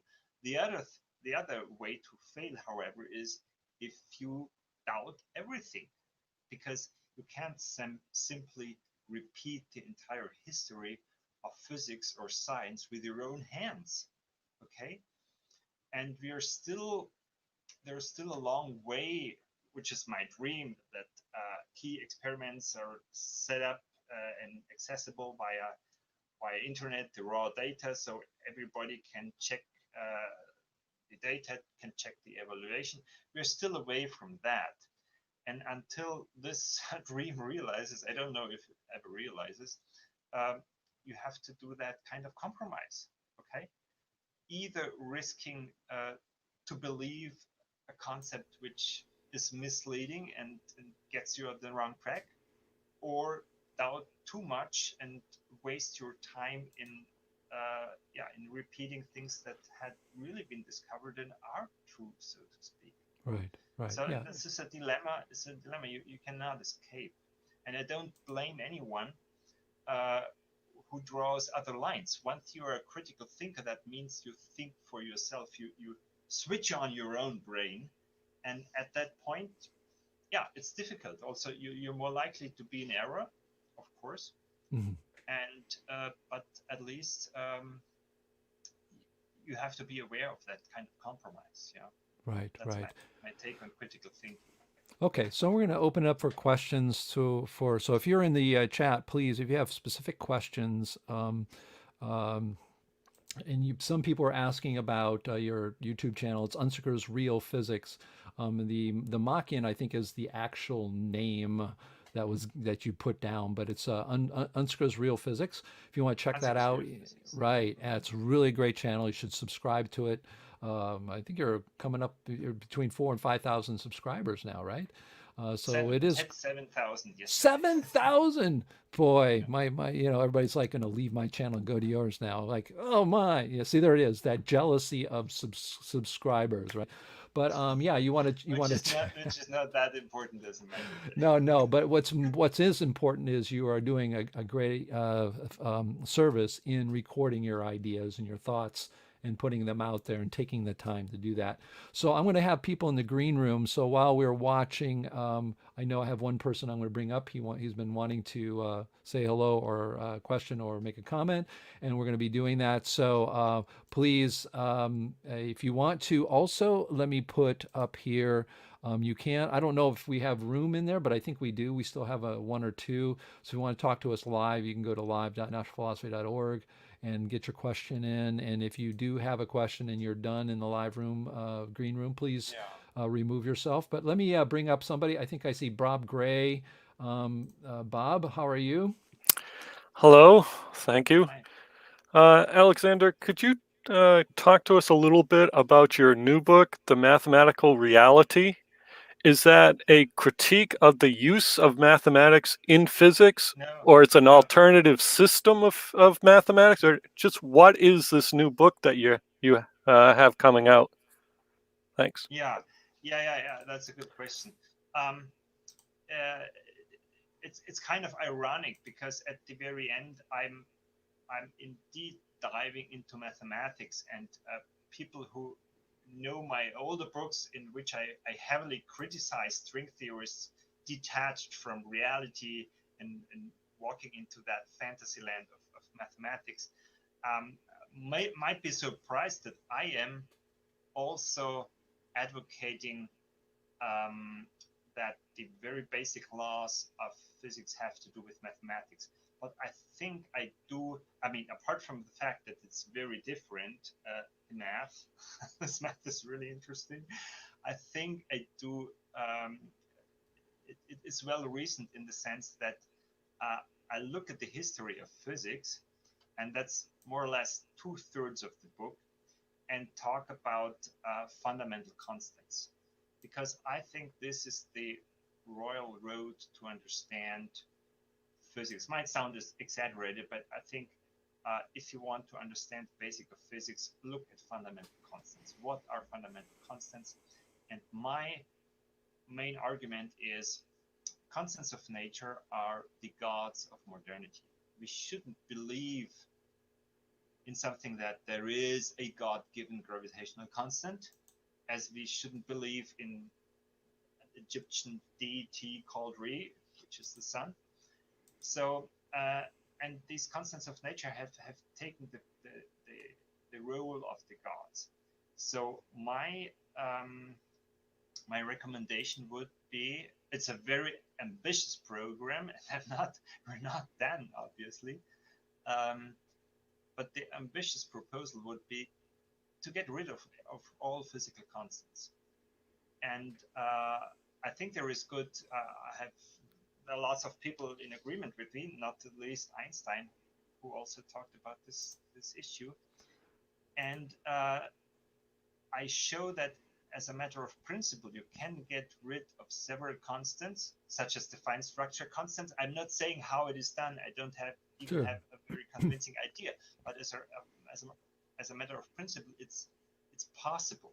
You do some very intelligent, smart calculation or measure, and you end up with 137.036 and so on. But there are two constants which you cannot get rid of the same way. And this has really,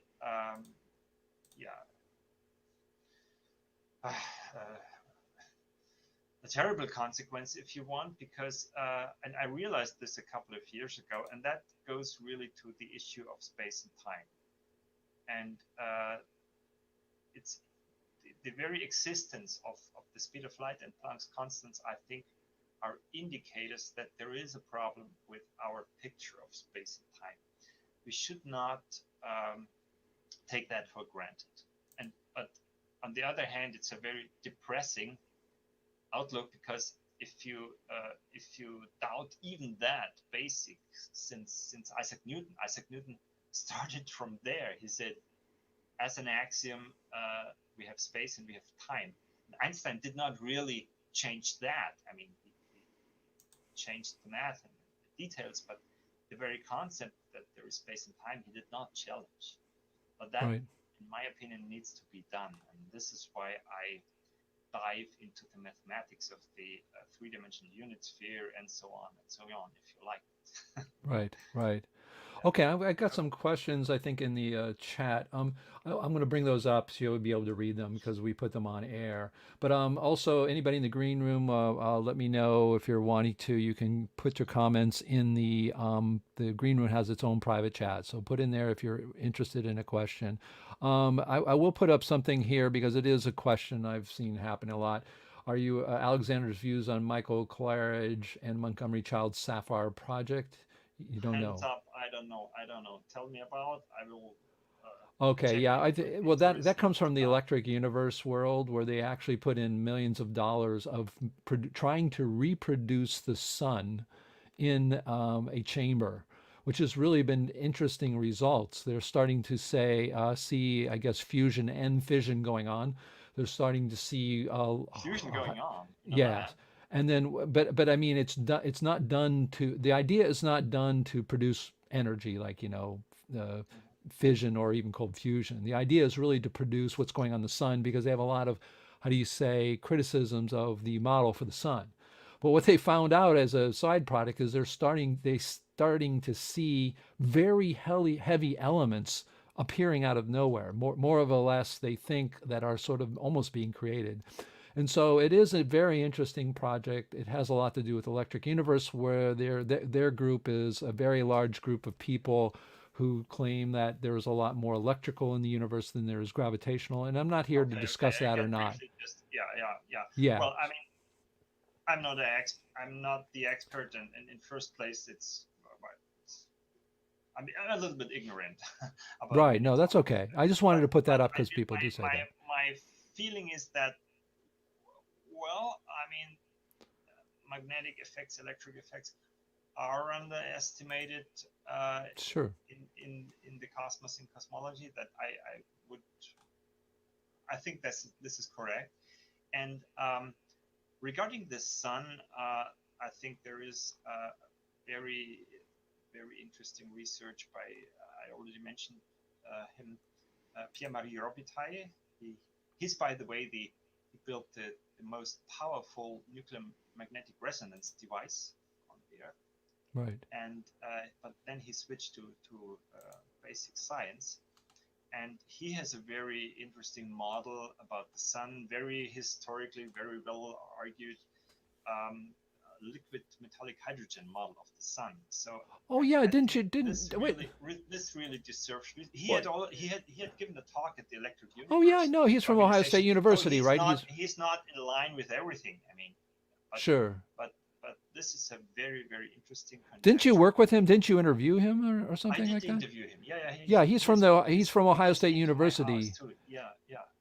Yeah, he's quite an interesting guy. I love his work. Yeah, for yeah. for those people who know, I think it's Very Sky sound, Scholar. very honest, such a true scientist. You would wish that more of that type Yes. existed.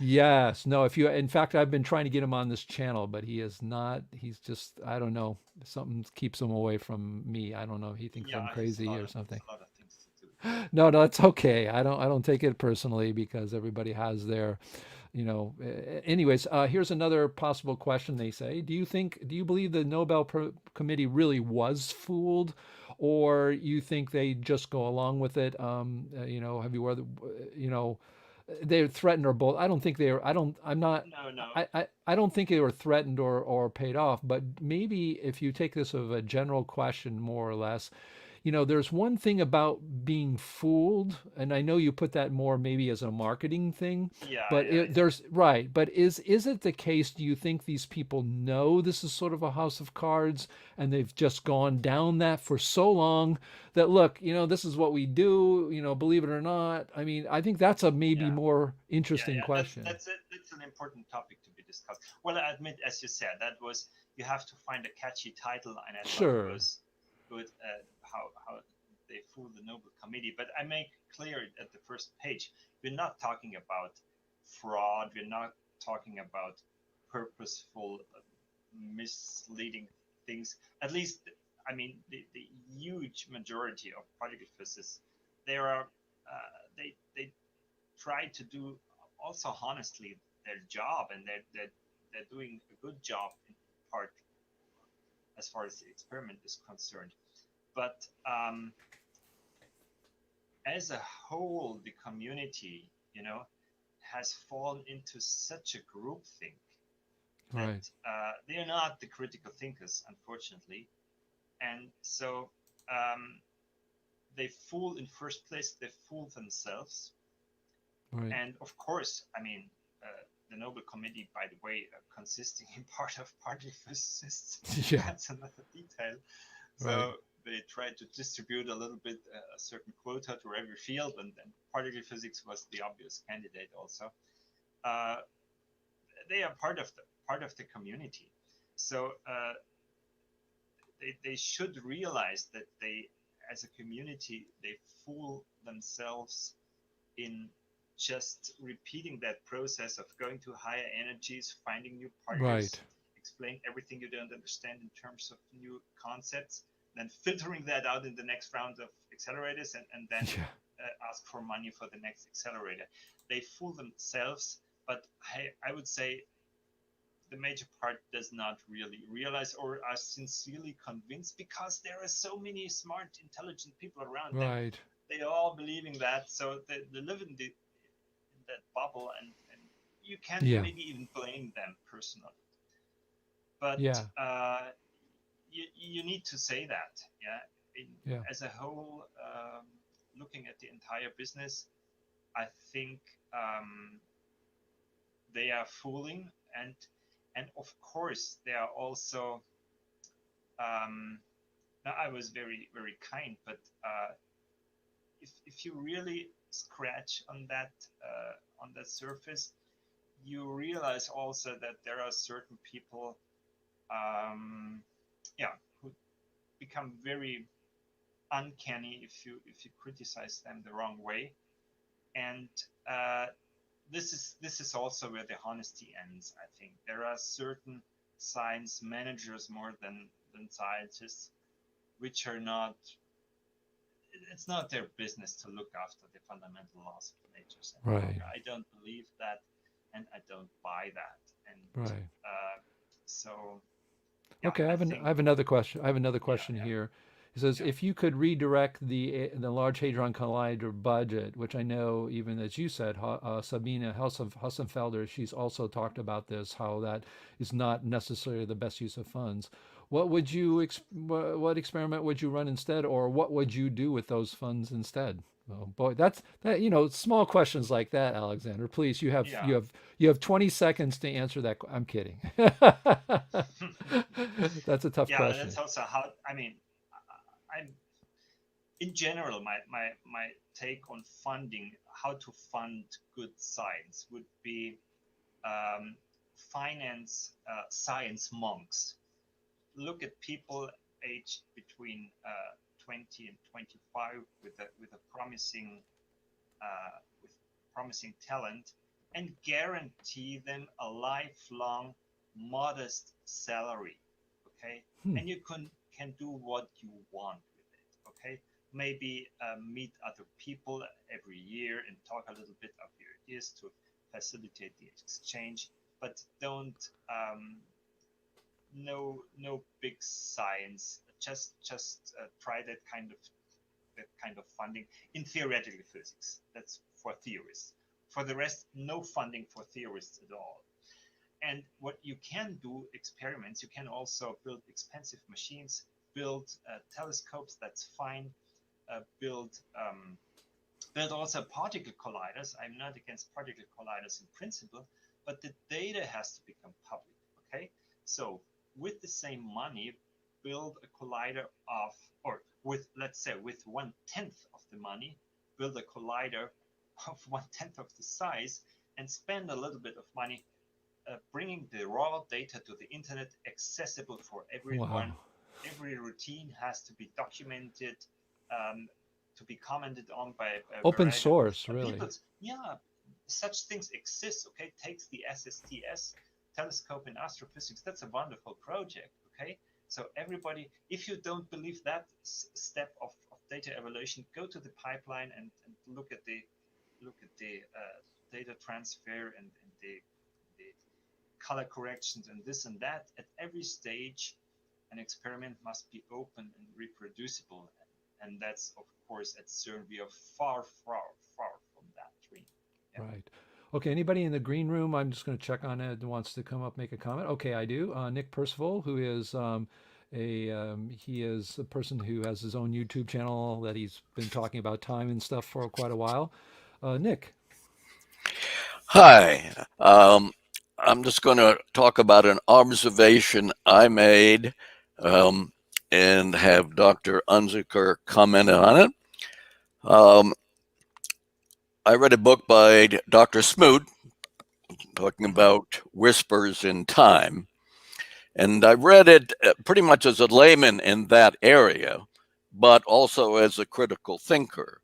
And obviously, Dr. Smoot is writing about his own work, so he's going to try and pretty much put things in. We're talking about the cosmic microwave background guy. Yeah. Mm-hmm. And he addressed a problem in the Big Bang Theory, namely that it predicted really a uniform universe, whereas the empirical evidence was they were structured all over the place. So they were looking for some anomaly that could help explain it, so-called whispers in time. So as I read that, I had the greatest respect for Smoot as a highly intelligent, high integrity, very honest person who exercised great due diligence on his work. But as you pointed out, when you looked at the physics for the very small, there's always a signal. So in in terms of his view of things, relativists predicted that this whispers in time would be evident at the order of 1 in 10. And over 18 years, he went from looking for something at 1 in 10 to 1 in 100,000, and he still wasn't finding anything. So the physics community modified their view of dark matter to include cold dark matter, which pushed the acceptability to only 1 part in 100,000. And then they came up and found this whispers in time. So it seemed that the same obstacles to being critical thinking that you outlined for the search for the Higgs particle existed at the other end of the physics spectrum as well. Namely, there's always a signal. When you have tons of data and computers that will massage it and software that will massage it, you're going to come up with what you're looking for eventually. Yeah. Hand it over to you. Yeah, thanks for that question. I agree with you. I don't know the book. I think this is well, it's great science in the sense that, as I said, we put satellites into the orbit, and the raw data is also impressive. And but there are two issues here. It's very difficult to polish the signal and to get every unwanted stuff out. We're talking about galactic foregrounds in first place, or even low surface brightness galaxies, which are not even detected. So how can you subtract that signal that would interfere with the cosmic microwave background? But that are details. There are lots of issues with the data analysis.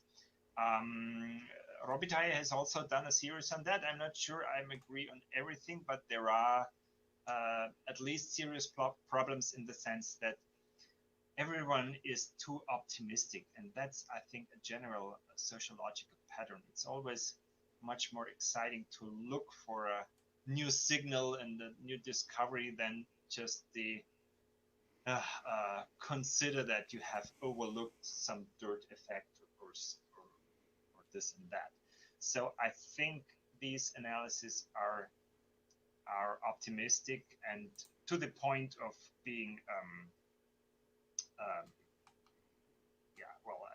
absurdly outlandish when they try to detect the gravitational wave speed mode. This BISEP 2 collaboration that was hilarious. But it's a general problem to polish the signal and get the unwanted stuff out. And the second thing is the use of free parameters, the tendency just to postulate new entities, new particles, be it new particles or be it new concepts like dark matter, dark energy, the ionization temperature at ionization or whatever. So cosmology is also accumulating a lot of these free parameters, which are nothing but a manifestation of our ignorance. So that's all. That's all. I think it's going the same way that particle physics takes with a 40-year delay. Yeah. Sure. So what you're saying is, I mean, I looked at that. You may be familiar with the two Danish scientists who challenged the data for the. I don't know if you were read about their work. Who challenged the data of the gravity waves, right? They were saying, look, talking about the signals, says, look, we looked at the data. We're not seeing that this is are the blips that are significant. We see this as just part of the noise. And that seems to be what I think what Nick was saying is it seems to be like a very astute observation is that this is happening on both ends of the spectrum. And one of the things that I love that you say that's in one of the videos from our website that has a lot with that cartoon sort of board one about you and the Higgs is that they're arbitrary attributes with arbitrary arbitrary packages with arbitrary attributes. And what you end up doing is you create a plastic software kind of thing where you make an object, right? You may call it whatever you want, give it a name. Put your name on it, so hopefully that gets to a Nobel Prize. And in there, you give it the attributes. Then you program this in. You pretend to say there's a correlation between the filters you write as engineers and what you are doing, are claiming theoretically. You put them together, and as Nick says, you find what you think you're going to find because. Yeah, I don't think that Nobel shouldn't be awarded for finding something or establishing new stuff just for removing constants of nature. That would be worth a Nobel. And that's a funny. Wait a minute, but didn't David, the guy you interviewed, he claimed to do that, and he won a Nobel Prize for that. Yeah, but that was nonsense. That was really hilarious. Well, tell me what you really think. Don't hold back. Is this nonsense? Okay, I'm just going to give one more. The green room. I do see Bill. Are you still with your hand up? Or are you frozen there? Okay. I will bring Bill Lucas up. Bill, there. I see you there. Go ahead. Hello. Hi, Bill. I'm going to give you a little bit of my family history, which might help a little bit. My last name is Lucas, and we came from Great Britain. And Henry Lucas is the one who created the Lucasian Professorship at Cambridge University, which financed the work of Isaac Newton. Wow. And Isaac Newton was very interested in using logic, in doing empirical laws and using logic to try and improve the scientific work that was going on. And when Einstein came along, he the scientific method was no longer the empirical and the um, axiomatic scientific methods that were promoted by Isaac Newton, which are based on both deductive and inductive logic. But the uh, scientific method was the existential scientific method in the days of Einstein. And you had hypotheses, and then you did experiments to see if the hypotheses could predict the experiment. But if the hypothesis was based on assumptions that were false, you did not use that to falsify the theory. It was only whether or not it agreed with data. And when the first theory of relativity was published by Henri Poincaré, who believed in logic, and then that was in 1904, and in 1905, Einstein published his special theory of relativity, and Henri Poincaré showed, based on logic, that that theory was false, and he said, and so my family has been involved with these people, and in the work that I've done, I've shown that if you take the empirical laws of electrodynamics, all 8 of them, and solve them simultaneously, you get the results that do agree with special relativity, but it doesn't come from a theory of special relativity. It comes directly from the empirical laws of electrodynamics. But you get a theory of gravity that comes from those same equations. And it says that the gravity is the force between the vibrating particles in atoms, such as electrons and protons. And it's the vibrational force that produces that. And that gives you a theory of gravity that explains the Pioneer 10 and 11 data, which neither Einstein's general theory of relativity nor Newton's universal law of gravitation can explain. And it also explains the high velocity of the outer arms of spiral galaxies. And it does it without inventing dark matter or dark energy. And, Bill, yeah. I So anyway, that. I just want to point that out, that the role of logic in modern science has been removed largely. And so maybe we'll have him comment on that. I think so. yeah, Let's do you see that the role of logic, inductive and deductive logic, being removed, and no theories of science are falsified today by the falsity of their assumptions by experiment? Okay, thank you very much, Bill. Appreciate I it. think there is a couple of questions. I try to keep track. Well, first, last thing first, theories are not falsified any longer. They are just modified in a Kuhnian sense. They accumulate then new parameters and grow and grow and grow and lose their credibility because logic does not prevail anymore, as you correctly say. I can't comment too much on your claims of your theory because I don't know it. In general, I like the historical approach. If you go back to history, that's always a good idea. And I also agree that apart from the fact that there might be a bigger role of Poincaré and Lorentz in the special theory of relativity, but I also agree that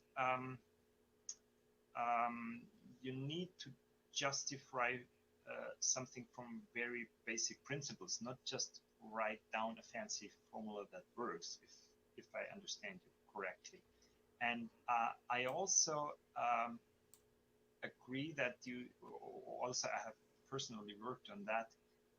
Ether theories, for instance, McCulloch's theory of AT39, and the very, very interesting thing is there. And by the way, one of the facts that brought me into that field of science was that the formulas of special relativity, they are a direct consequence of continuum mechanics. Okay, and that's interesting. I mean, you can't deny that. So I agree insofar as we need to we need explanations, and always ask, why is this necessary? Why does nature not work without that? I for instance, another question I often ask: why is there radioactivity? Can anybody explain to me why, so to speak, God made the universe with radioactivity and not without? What's the basic principle that requires that phenomenon? Okay, but I might disagree with you that if you look at the, you're saying, kind of saying, if I understand you correctly, that Einstein was the culprit at that time, occurred the break in methodology. I would say that he was still a natural philosophy in that sense, and the break came later, around 1930, when there was a real discontinuity about the general method of physics that switched from explaining to just describing. Yeah, and that's what we agree we should avoid, I think. Yeah, thanks. Oh, I can't hear you. I can't hear you. I can't hear you anymore. Yeah, yeah. You know what happens is when I'm typing, I put that on there. It's so funny because right next to my name, it's got a microphone. It says muted. I mean, it's like I've got to get better. I have to take more lessons on running StreamYard, but this is a really great platform. We just are running out of time here. Tell us, I'd love to have you back, first of all. We do have a opening for next week because our next week's person, Jack, got COVID. So are you COVID free? Have you had COVID before? Have you got a vaccine? I hope so. No, I'm very careful. Okay, yes, I'm very Yeah. careful. But maybe we'll look. I'll talk to you maybe about even coming back next week. But I think, why don't you tell us a little bit about, before we go, I always want to give you a chance to talk to people about what you're working on right now. I know you had mentioned you're working on writing some book, or give us a little feel of what your direction is right now with your career and your writings, because obviously people enjoy your books. Are you working currently on a new project? Yeah, I just see the last comment. It is a little bit related to that because he talks about the atomic bomb, and I'm well. I have different projects. I still think about this. The core project would be still think about the mathematical implications, and I'm.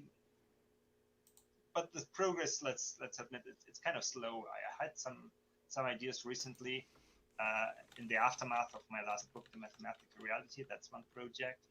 And the other one is a book. It's also, I have a contract with a publisher in Germany.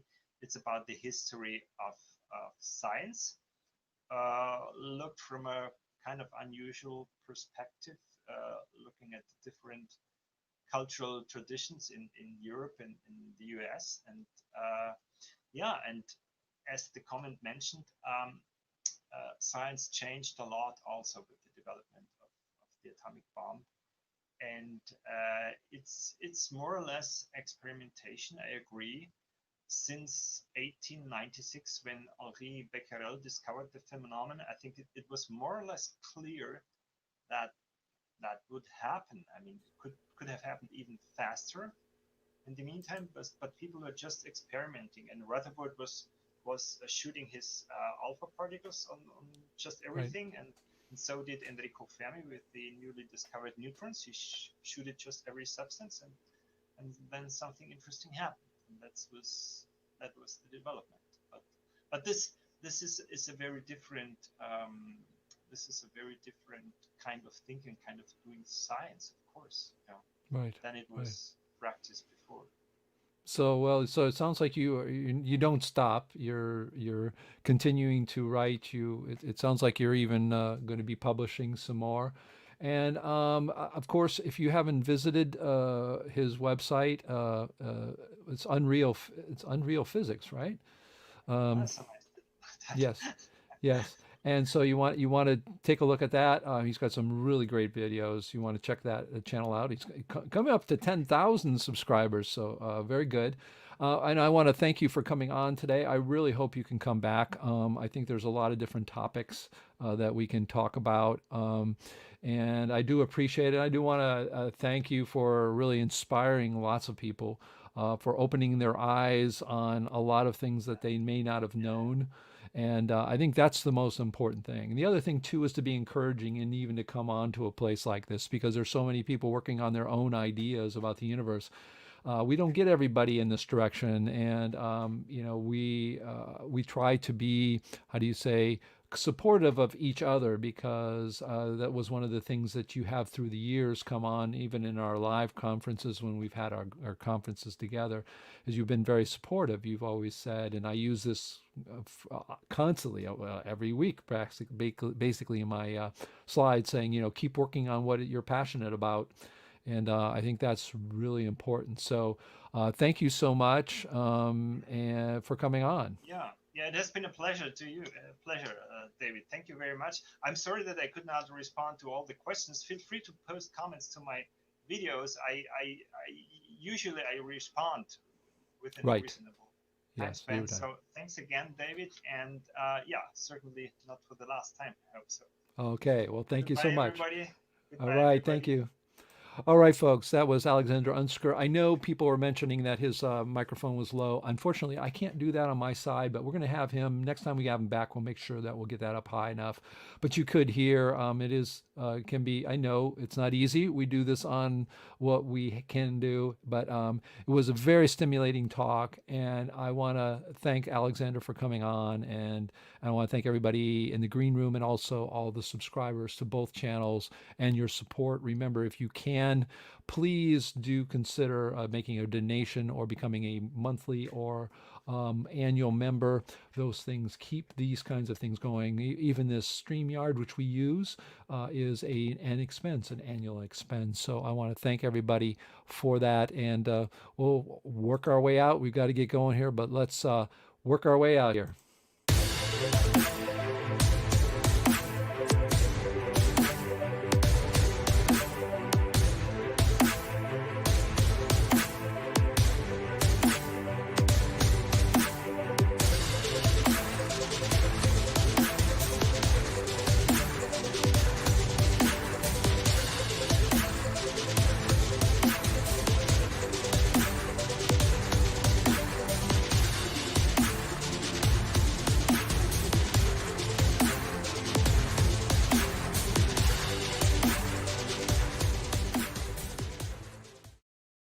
And remember what I always say, stay critical, stay thinking. I am David D. Hilster, your science therapist, trying to get you to the promised land of becoming a critical thinker.